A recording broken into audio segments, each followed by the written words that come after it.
अगर सेंटर में और स्टेट में किसी और की गवर्नमेंट आती है, महाविकास आघाड़ी की गवर्नमेंट आती है, तो उसको चेंज करने का अधिकार उनको है। आज मोदी ने अपने तौर पे चेंज कर लिया। कल अगर महाविकास आघाड़ी की सरकार स्टेट में और सेंटर में आती है तो उनको पूरा पूरा अधिकार है, वो बदल सकते हैं। लेकिन औरंगाबाद शहर का नाम उसने बदल लिया, ये तुमको बताया उसने। तो औरंगाबाद शहर का नाम बदलने में सबसे बड़ा अगर हाथ है तो गिरे हुए खासदार का है। गिरे हुए खासदार ने नाम तब्दीली में, नाम बदलने में इसका बहुत बड़ा हाथ है और बहुत बड़ी भूमिका है। अगर किसी खासदार, रनिंग खासदार है, उसके शहर का और जिले का नाम अगर चेंज होता है तो खासदार की एनओसी लगती है, और अगर कोई एनओसी नहीं देता है तो उसकी ओरली उसकी मंजूरी लेना बहुत जरूरी होता है। और सबसे पहले मैं बता दूं आपको कि स्टेट गवर्नमेंट से महाविकास आघाड़ी ने कैबिनेट में मंजूरी देके कहां भेजा? सेंटर में। और सेंटर में जाने के बाद सेंटर में एक नोटिफिकेशन लगता है 1 महीने का। वो नोटिफिकेशन 1 महीने का वहां पर लगा। ये गिरे हुए खासदार ने क्या नोटिफिकेशन देखा नहीं होगा, नोटिफिकेशन पढ़ा नहीं होगा, और इसकी सहमति जब तक होती नहीं, नाम तब्दील होता नहीं, नाम चेंज होता नहीं। स्पष्ट मैं आपके माध्यम से शहर ने औरंगाबाद को, जिले को, मराठवाड़े को और महाराष्ट्र को ये बात बताना चाहता हूं। और रहा सवाल, जब नोटिफिकेशन लगा उसके बाद 1 महीने के बाद सिक्का मुर्तब हुआ, जीआर निकला, इसको मालूम हो गया कि अब नाम तब्दील हो गया, चेंज हो गया, औरंगाबाद का संभाजी नगर हो गया। तो इसने एक नौटंकी रचा, पूरी नाटक किया और औरंगाबाद शहर के और जिले के लोगों से चीटिंग किया। इसका नाम चीटर, और सही चीटर है ये। इसने वहां से सहमति दिया, बैग भर के लाया, और उसके बाद में औरंगाबाद शहर के नौजवान साथियों से खिलवाड़ किया, औरंगाबाद के सभी लोग, समाज के लोगों से खिलवाड़ किया, और यहां आकर टेंट ठोका। कलेक्टर ऑफिस का ने जो टेंट ठोका उसने, ये उसकी पूरा नाटक और नौटंकी उसने किया। जबकि सेंट्रल गवर्नमेंट से सिक्का मुर्तब होके आया, ये कलेक्टर तो स्टेट गवर्नमेंट के अंडर में होता है, स्टेट गवर्नमेंट के अंडर में होता है। यहां उसने पूरा तमाशा किया और लोगों को यह बताया कि मैं ये नाम को विरोध कर रहा हूं, जबकि इसने उस नाम को फेवर किया। फेवर करने के बाद उसको ये नाटक करने की कोई जरूरत ही नहीं थी। उसने पूरा प्री प्लान करके लोगों से जज्बात से खेला और वहां पूरा तमाशा किया। कभी बिरयानी वहां खा रहा है, कभी बिरयानी खिला रहा है, कभी नान खलिया वहां खिला रहा है। अरे तू जब धरने, मोर्चे, आंदोलन को बैठा तो इस तरह की नौटंकी करने की क्या जरूरत? और किसी नौजवान साथी ने, हमारे भाइयों ने वहां पर औरंगजेब रहमतुल्लाह अलैह के फोटो लेकर आया, तो सीधा स्पष्ट उसने बोल दिया कि ये किसी ने भेजा है, ये मेरे लोग नहीं है। अरे वो जज्बात में आकर औरंगजेब रहमतुल्लाह अलैह की फोटो लाया तो उन्होंने क्या गुनाह किया? औरंगजेब रहमतुल्लाह अलैह हिंदुस्तान, अखंड हिंदुस्तान पे, अभी तो भी हिंदुस्तान में टुकड़े हुए हैं, अखंड हिंदुस्तान पे उन्होंने 50 साल हुकूमत की। और वो जिन बच्चों ने लाया था वो इमाम के बच्चे थे, इमाम के लोगों के साथ आए थे, लेकिन उसने सीधा हाथ उठा लिया कि ये मेरे लोग नहीं है।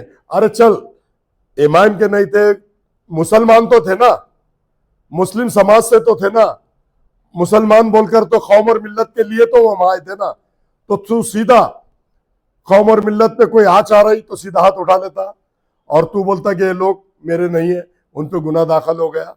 9 लोगों को अंदर तूने करवाने का काम किया और खुद का बैग लाकर नाम चेंज कर दिया। और यहां जो नौटंकी करा, ये सिर्फ नौटंकी थी। सबसे बड़ा हाथ अगर किसी का है औरंगाबाद शहर नाम चेंज होने में, औरंगाबाद जिला नाम चेंज होने में, तो इसका है। इसने बहुत बड़ी बैग वहां से लिया और बैग लेकर आया और इसने नाम चेंज किया। ऐसा स्पष्ट मैं आपके माध्यम से कहना चाहता हूं। अमित शाह ने भी कहा कि हमने जो ये बोलना एक अलग चीज है, करना एक अलग चीज है। अब वक्फ बोर्ड बिल इन्होंने जो लाया है उसको अभी पूरी कमेटी, अगर इनको पास करना होता तो तभी कर लेते थे। आज इनके पास पूरे बहुमत की सरकार नहीं है, इसलिए उन्होंने कमेटी बनाकर कमेटी को भेजा है। अगर इनके पास बहुमत की सरकार पहले होती थी, जैसे इन्होंने 3 तलाक का बिल पास किया, 370 का बिल पास किया, तो ये भी करते थे वो। अगर चंद्रबाबू नायडू निकल गया, नीतीश कुमार निकल गया, तो ये सरकार कोलैप्स हो जाएंगी, ये सरकार गिर जाएंगी। इसकी वजह से आज इतनी डेयरिंग से वो काम नहीं कर सकते।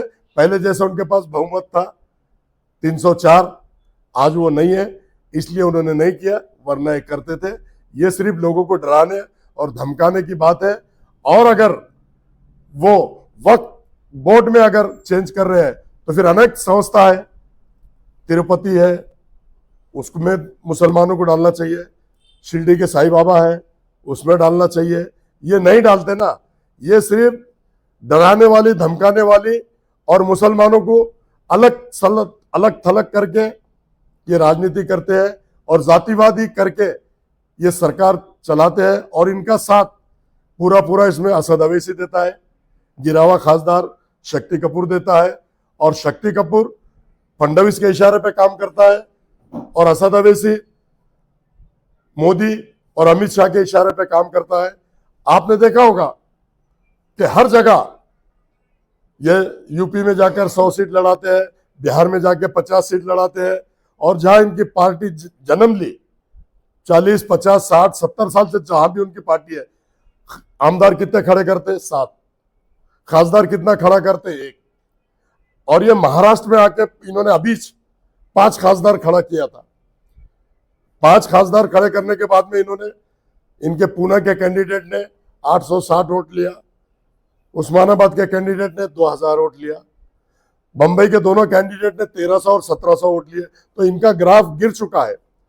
और बीजेपी के भी 17 खासदार आए, महाविकास आघाड़ी के 31 खासदार आए। तो बीजेपी और इनकी पैर के नीचे की जमीन एमआईएम की खिसक गई।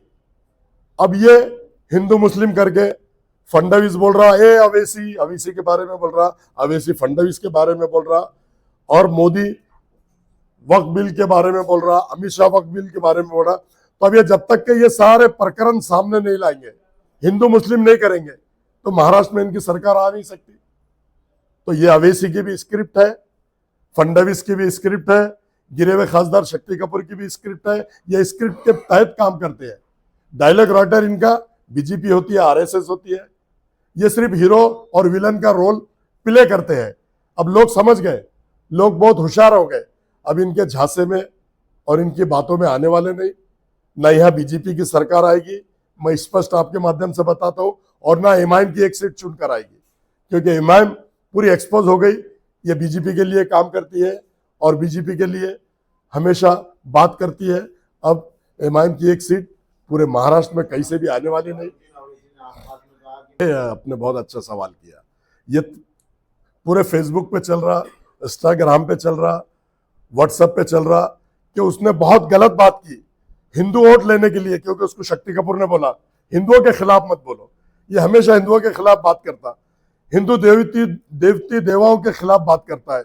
ये राम के खिलाफ इसने बात किया हुआ है। लेकिन इसको सॉफ्ट कॉर्नर गिरे हुए खासदार शक्ति कपूर ने बताया कि आदर्श के उधर वोट है 10, 12 हजार, 15 हजार वोट है। मैं आपके माध्यम से बता दूं, मैंने पूरी स्टडी किया पूर्व मतदार संघ में, आदर्श के सिर्फ 2200 वोट है।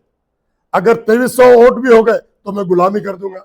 ये लोगों की दिशा भूल करता, नेता लोगों की दिशा भूल करता और अपनी दुकान चमकाने की बात करता। आपने देखा होगा मेरी अनेक बात फ्लैशबैक में जाओ आप, जितनी भी बातें मैंने इनके बारे में बोला है, मैंने कोई खिलाफ नहीं बोला, रियलिटी बोला, रियल बताया। अब उनके ही लोग कार्याध्यक्ष उनके बारे में बता रहे कि ये दलाल है, ये मैच फिक्सिंग करते हैं, ये फिक्स करते हैं मैच, और ये हमेशा मांडोली मास्टर है। ये सबसे मांडोली करता है, सीट देने की भी मांडोली करता है और सीट नहीं देने की भी मांडोली करता है। जैसे अगर कहीं सीट देना है तो बीजेपी से पैसे लेता है, और कहीं सीट नहीं देना है तो महाविकास आघाड़ी से पैसे लेता है। आपने देखा होगा यहां से समीर का टिकट काटा, पूर्व से डॉक्टर का टिकट काटा, पश्चिम से अरुण बोर्डे का टिकट काटा। इसलिए वो हर जगह पैसा सब तरफ से कमाने की कोशिश करता और कमाता है, लेकिन कौम और मिल्लत को बेच के और कौम और मिल्लत का सौदा करके अगर तू पैसे कमा रहा है तो ये सरासर गलत बात है। कौम और मिल्लत इसको बहुत ऊपर लेके गई थी, फास्ट आमदार बना दी, फास्ट खासदार बना दी। अब उतनी स्पीड से खासदार गिरा और इतनी स्पीड से आमदार गिरेगा, क्योंकि मेरी कौम और मिल्लत जब सर पे लेके नाचती है तो पैरों तले रोंगती है। इसका मैंपन कौम और मिल्लत खत्म कर देंगे, ऐसा मैं कहता हूं। यार मैं आपको स्पष्ट बोलता हूं आपके माध्यम से, अवैसी को मेरा चैलेंज है, अकबर को मेरा चैलेंज है और गिरे हुए खासदार को मेरा चैलेंज है। वो 20 तारीख तक बिस्तर लगा के भी यहाँ सो गए तो उनकी सीट चुनकर नहीं आती, ना मध्य की आती ना पूर्वों की आती। मेरा चैलेंज है, अगर उनकी एक भी सीट आती है तो मैं राजकारण छोड़ दूंगा, नहीं छोड़ूंगा तो फिर बोलना, क्योंकि उन्होंने कुछ किया ही नहीं ना कौम और मिल्लत के लिए किया, न दलित समाज के लिए किया। और बिना दलित समाज के ना मध्य की सीट आती ना पूर्व की सीट आती। आप देख लो, डॉक्टर ने 2 बार आमने सामने लड़ा, पूरे मुसलमान ने वन साइड वोटिंग किया, डॉक्टर चुन के आया क्या? नहीं आया, क्योंकि दलित समाज साथ में नहीं है। उसके बाद ना भूरे बंदर ने यहां से सीट लड़ा, दलित समाज साथ में नहीं था, आया क्या? गिर गया। जब तक के दलित समाज साथ में नहीं आता, और ये खुद खासदार में बोल रहा 2024 में कि मैं 2019 में दलित समाज मेरे साथ था बोल के मैं चुनकर आया, और 24 में दलित समाज साथ में नहीं था, इसका सुपड़ा साफ हो गया। और अब आपको बता दो, दलित समाज इनके साथ नहीं है, पूरा मेरे साथ है, बाबा साहब अम्बेडकर मेरे साथ है। आज अंजलि ताई की सभा आप लोगों ने देखा कितनी जबरदस्त हुई, उस दिन सुजात दादा की आपने देखा कितनी जबरदस्त हुई। अभी बाबा साहब आ रहे हैं 16 तारीख को, वो भी जबरदस्त होगी। जब तक के दलित समाज और मुस्लिम समाज एकजुट एक जान नहीं होते, यहाँ कोई सीट आ नहीं सकती। मुस्लिम समाज के वोटों पर 2 बार आपके सामने रिजल्ट है, एक बार 4,500 वोटों से गिरा,